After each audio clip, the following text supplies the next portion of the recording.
Bonjour, bonjour. Na bande konyo so bozui libaku ya kolanda biso par la voie internet ezalaki bongo ndoko na bino bolinga mingi na kombo ya Ridi Balonga l'enfant terrible ndé toye tout ça la décryptage da actualité nazanga moko pété na plateau naza na ndeko na ngai communicateur Dominique Kabwinda Lesa o wapi to solana ye masolo etali actualité actuelle par rapport à ba sujet to sola lelo nalinga qui plus mingi to pesa na nous compte randi ya makambo etali notre collègue président Gilles Mouniéré to komi wapi et puis tozo kende wapi to mekepe ko sala analyse ya arrestation na ye na ndenge ngai na moneli et en plus to ko kota na quelques infos pour to mesana toujours ko ya pembe na bino ko yebisa bino oyoyo République démocratique du Congo.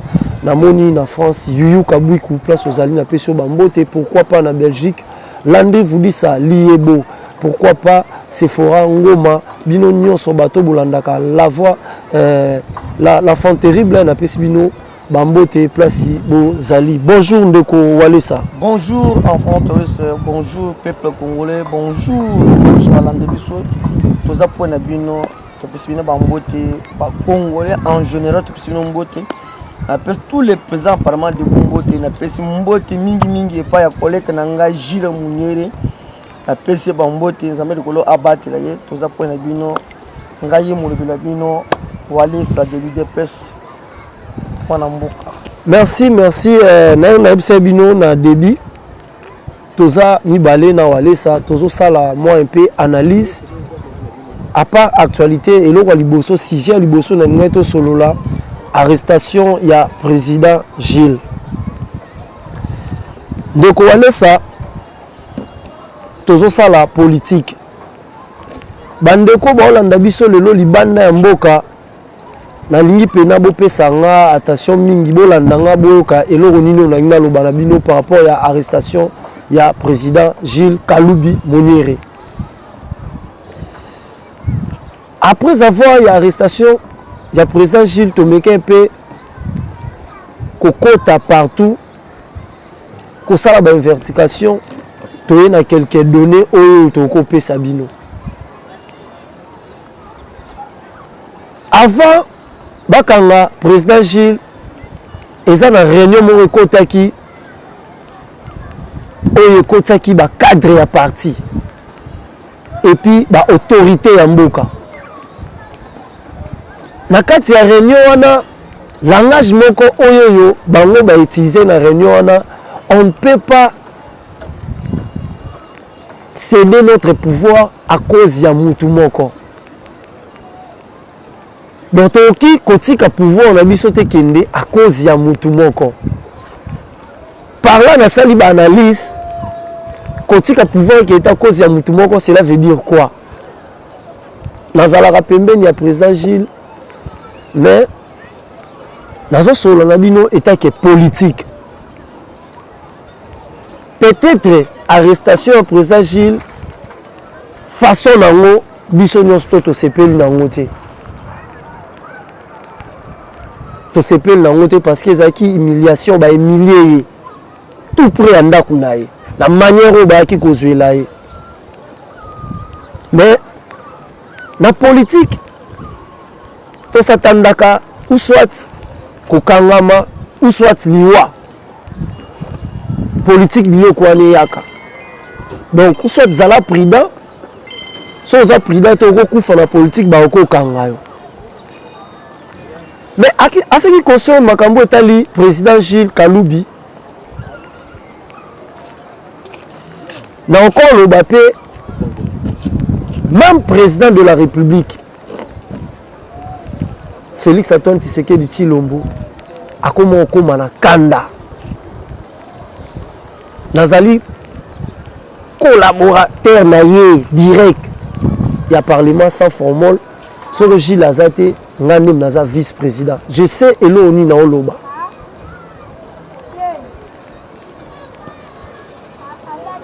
makambo eza entre biso na Rwanda. Il y a des vidéos oyoyo ambassadeur rwandais azui amené au niveau du conseil de sécurité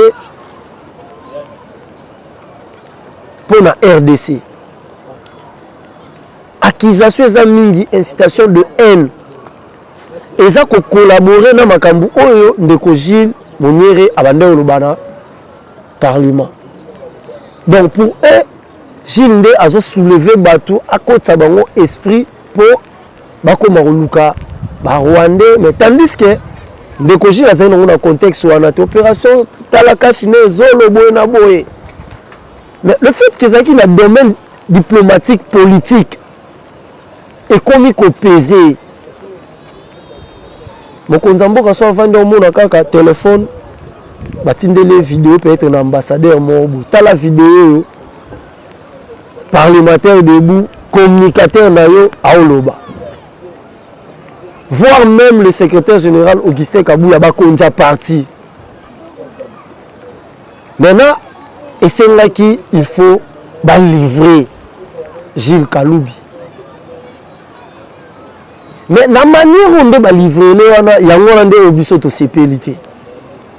Le moni, dans le qui faut naïa, Tomé Kempe, Kosola Nabino, pour Italie, arrestation, il y a Gilles Kaloubi. Déplaçons Tokomeli. Mais, na koloba pouvoir na biso to koki ko sacrifier ta cause ya mutu moko. Donc Kaloubi a comment qui ko étouffer diplomatie ya mokonzi ya mboka par rapport ya ba propos na ye oyo akoma ko bimisa.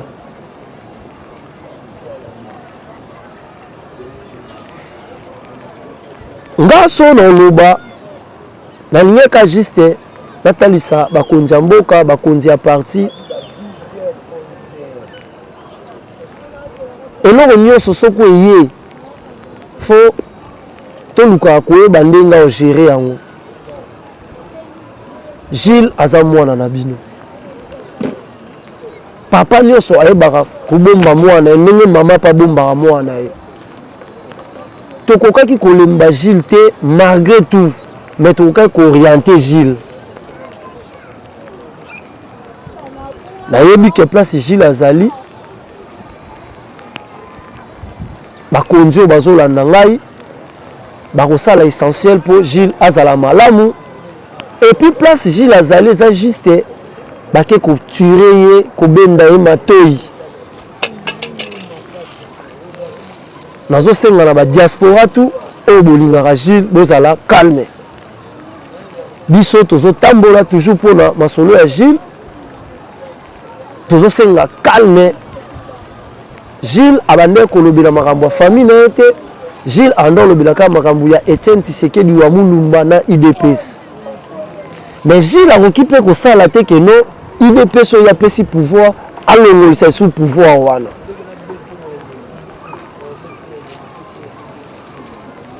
Toyebi ke makambo ya kana ndaku esilaka.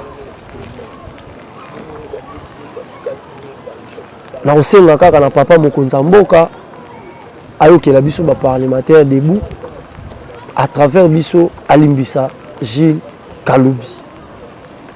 Ndeko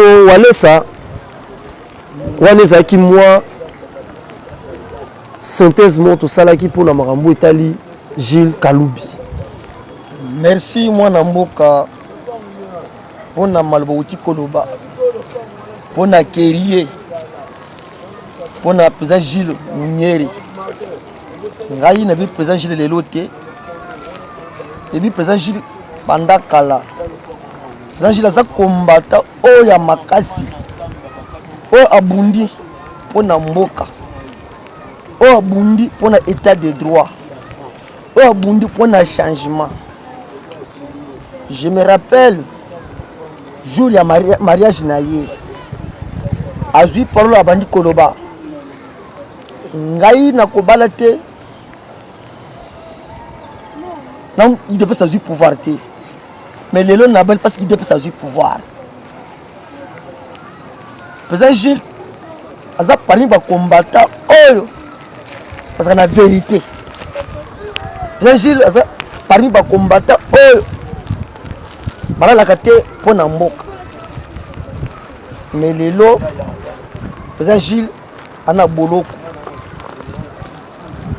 le président Gilles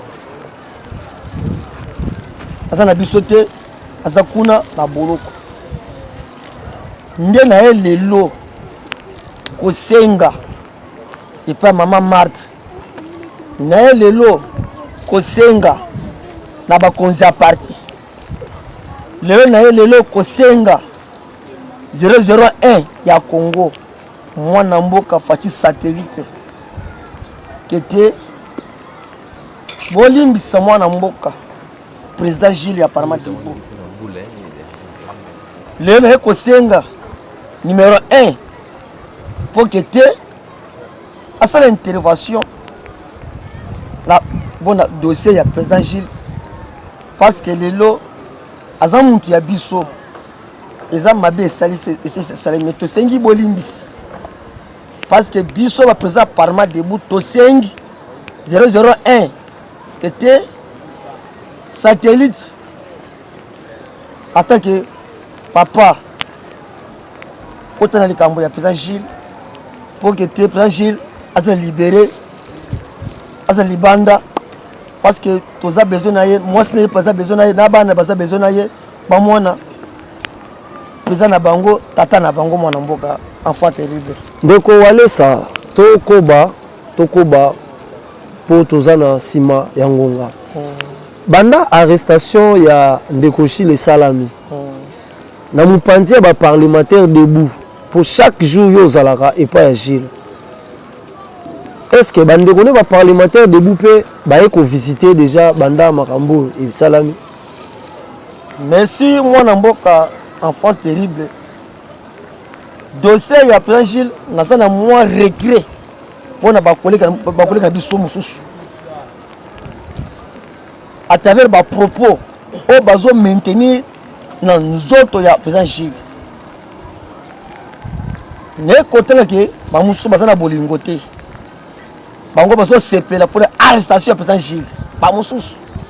Mais ngene président Gilles malamu. Abi kovanda na bantu.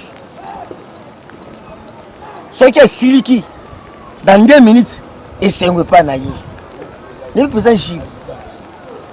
Mais ce qui totali ba collègue na biso mususu. Ay kotalaye net Koko Chiba ay kotalaye président Kelor ay kotalaye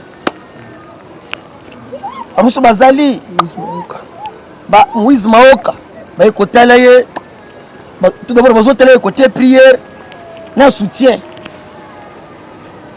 président Miyake président JR mama Gracie ba kotalaye amour ya ndeko na bango yo mko yebi chaque jour to na bango asena mutwale ay kotalaye chaque jour tongo pourquoi bazo benga boni bazo benga c'est ça l'amour. Oya papa Etienne Tshisekedi wa Mulumba na kati na biso mwana mboka enfant terrible. Merci tokota na masolo mususu tomoni ministre intérieur apekisi ba regroupement politique ezotema na ba balabala na meke pe kolanda quelques parlementaires debout basiliki babino bali baboma parlement debout. Mais na analyse on a sali ministre intérieur aza ministre d'état azali vice-premier ministre azwaka décision te aussi longtemps va passer par conseil de ministre été. Maintenant conseil de ministre na biso za dirigé par Mukwantombolo Moromo na mai. C'est que décision za ki yepé accepter la décision wana. D'abord ezaki momentalement pour la vie politique actuelle au Ezoleka. Pour l'enlaï, étant que communicateur parlementaire debout, n'a pas la décision en entier. Pour l'enlaï. Mais dans un monde agitation, aux alamakasi, bah peki cité ba parlement, mais bah lobby momentalement totika. Parce que sur le plan diplomatique, bah marambo tolo ba na parlement, et ça ba parlementaire mususu, bah zora taille en salle de vertication likambouté. Ayebi ndenge encore gérer information te. A beti boye, et ça kokende ko boma diplomatie à mokonza mboka. nayebite na part na yo oyambelaki décision wana ndenge nini. Merci moi na mboka enfant terrible. Tant que bazui décision que pour le moment makambo ya kotelema otubenga parlement debout suspendu jusqu'à la nouvelle ordre. Tout d'abord ngai na siliki. Mais na ekotala kosala analyse. Moi na mboka enfant terrible tant que tozaki na opposition, on est travailler esprit mosusu. Esprit à changement. Mais les lots le Parlement est commis ébélé. Oui, ça m'a bêté. Ça bien. Mais manière de côté le Parlement est commis ma bé. Il fallait ligne de conduite. Et ça là. Faut tout temps là. Boy, tout ça là boy. Parce que Moussoye a eu drapeau, a tué, il y a eu UDPS, il y a 3 personnes, 4 personnes, Bilobo le bandi. Et puis, manière de couper ces informations, ils ont mal à monter. Il faut tout bon ça. Manière de couper ces informations. Il faut toute l'information. Oyo, toujours aider mon Konzamboka. Toujours aider parti na biso. Pour na bango, au tché drapeau na yo, UDPS viva. Au comme président parlement debout, non. Il faut un argument. Oyo, il faut te convaincre la population de passer information et qu'on aide les chefs de l'État et qu'on aide les partis de l'UDPS pour que tout qui est dans la moko pour la partie de l'État. Merci, président Walesa Kabundu Walesa Tozani pour ça décryptage d'actualité. Nalingaki toko manasuka mais toko koma boye arrêt ya balkanisation ya République démocratique du Congo à travers ya Mukontombolo mwana mai Félix Antoine Tshisekedi Tshilombo nde a déjoué carte na bango awa makambu eza ya koyinda na niveau ya Afrique force régionale ezokangama oyo ezokita na este toyoki mpe kuna baanglais babeti no sommet kota na Kigali nayebi te vision ya sommet wana eza nini mpo nayoki Cyril Abamafosa obiye aozala te vision ya sommet wana eza nini mwana mboka à travers diplomatie ya makasi ya Fachi Beton Mukontombolo satellite lelo a bloqué vision ya Kagame en bloc. Ce qui totali sommet au niveau ya Rwanda souhait na bango zakete il fallait que Rwanda azwa quelque mabele ya ba Congolais. Neti lelo banyamurenge basuluka territoire. Na lundi Assemblée nationale d'Afrique du Sud ba condamner makasi comportement ya Kagame. Donc trop c'est trop. Parce que vision na bango balingi changement te. Il fallait que Kagame respecte Congo, respecte président Fachi. Parce que na kati ya Congo tozana leadership oyo zo permettre biso ba Congolais tozala na kati. Mais sommet wana président Afrique du Sud a boycotté yango parce que c'est une vision ya malamu te, c'est une vision ya mabe. Nde lelo na kati ya Congo tozo tala nano trobakete il fallait Paul Kagame a tous sa chef de l'État a respecté Fachi Beton a respecté Congo ba Congolais parce que biso toza grand pays les pays na yeza muke faut comprendre ils ont muke parce qu'à l'époque à monsieur Kabila ba poste news clé à Tchaka ba Rwanda mais à travers diplomatie makasi Fachi a neutralisé Rwanda na perte sans munduki nde lelo bango moko babandi consentir frappe ya Congo na uti kolanda message ya Mike Hammer albikile gete ka armée congolais nde ko sisekere na est nde tozo comme pour le moment to récupérer est na biso mwana mboka enfant terrible. Merci président Dominique Kabundu Walesa ezaki bongo ndeko na bino Ridi Balonga enfant terrible na président Dominique nde toyaki lelo to sala actualité to pesa bino ba info oyo esengaki bozalongo à ce qui concerne makambo etali Gilles Kaloubi et puis quelques titres ba info oyo to développer notre parlement ezokota te sans formol to banozana bino à chaque jour bobandolanda biso na direct et puis nzela ya émission. Mon numéro c'est plus 243 85 85 29 729 wale sa numéro plus 243 85 091 06 02 mwana mboka enfant libre. Merci na pesi na ba diaspora nyonso bosungaka biso mbote place bozali. Moi si ya Gilles Kaloubi azali téléphone ya Gilles ngam nazo gérer yango mutu to aza na besoin ya contact une fois moi si na ye mwana na ye peut-être lisungi bobengi biso to komisa yango puis to tindela bino bilili to suki awa au revoir ciao.